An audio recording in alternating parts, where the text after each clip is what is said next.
So the first time I smoked, I was probably 11 or 12. I remember it being interesting. I didn't feel pleasure. I remember coughing a lot and asking myself, why does my mom do this all the time?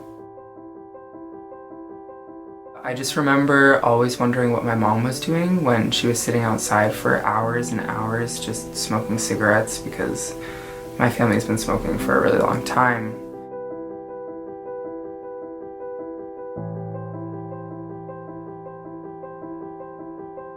Around the age I was dealing with a lot of things.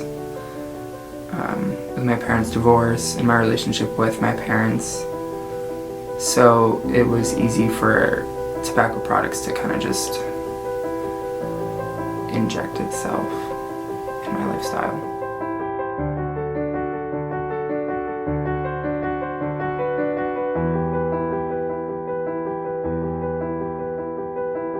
I found myself really stealing my parents' cigarettes and tobacco because it wasn't just a fun secret for me anymore. It was kind of a stress reliever. It started making its way into my coping mechanisms. Picking up the Juul was never really a good substitute because it's more addictive, and I felt myself craving it far more than I ever craved cigarettes.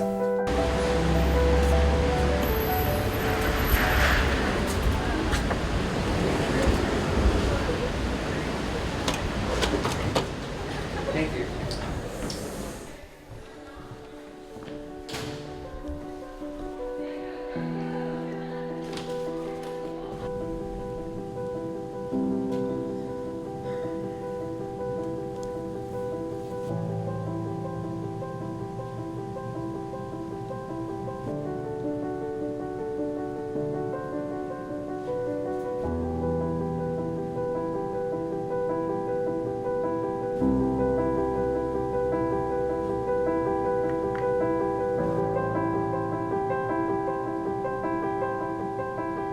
In the hot shop,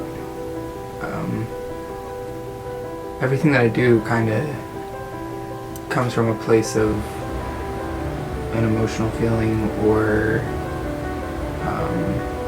a thought process that I've been dealing with, because it definitely gets stuck on ideas and different thoughts throughout my life and throughout certain sections of my life that may or may not be good. But when you do glass, it takes it all away, and it kind of just puts me in a place where I feel like I can just breathe, which is pretty cool.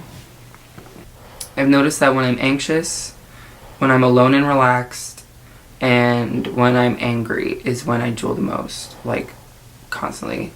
When I'm sad, when I'm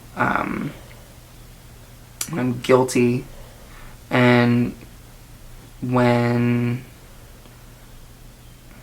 I'm really focused, I don't Juul like at all. But for me, it's definitely patterned into my emotions. Like with glass blowing and with photography and with basically any art form. I live through art, so when I'm doing that, I don't need this to cope with what I'm doing. I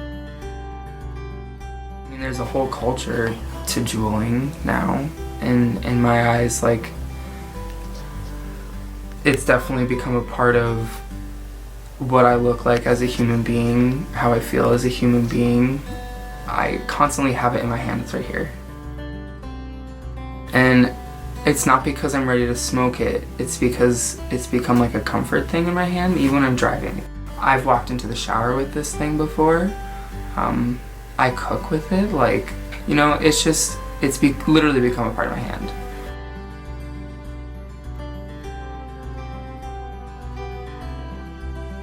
I feel like at this moment in time I'm doing pretty good. Like, even though I do have this addiction, and even though I do struggle with smaller things on a smaller scale, I still work really hard, and through all of this and through all of my other vices, it's helping me get through what I'm dealing with so that I can achieve what I want to. One thing I could say about my art practice is that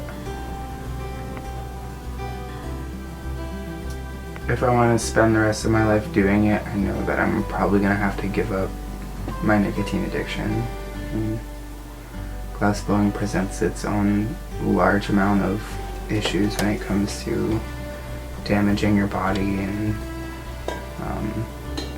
introducing chemicals that aren't really good for you, so I'm probably just overboarding it right now with all of the nicotine. And this guy probably won't be in the final piece because he's kind of go with the rest of the set because he was my first piece.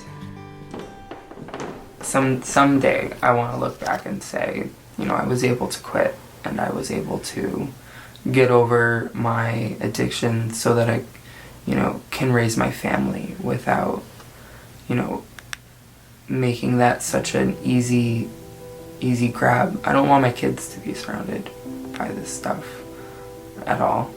I don't want my friends to, and later on in my life to, you know, there's Alex, you know, ripping Juul or whatever other tobacco product I'm using at that point.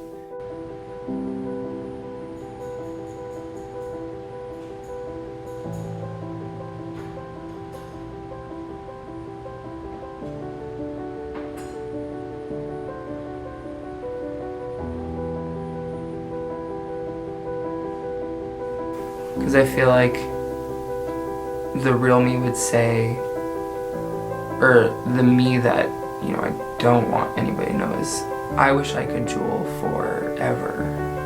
I wish I could, you know, continue on doing what I'm doing without any negative repercussions, but that's just not how life works, you know? So, I love it and I hate it.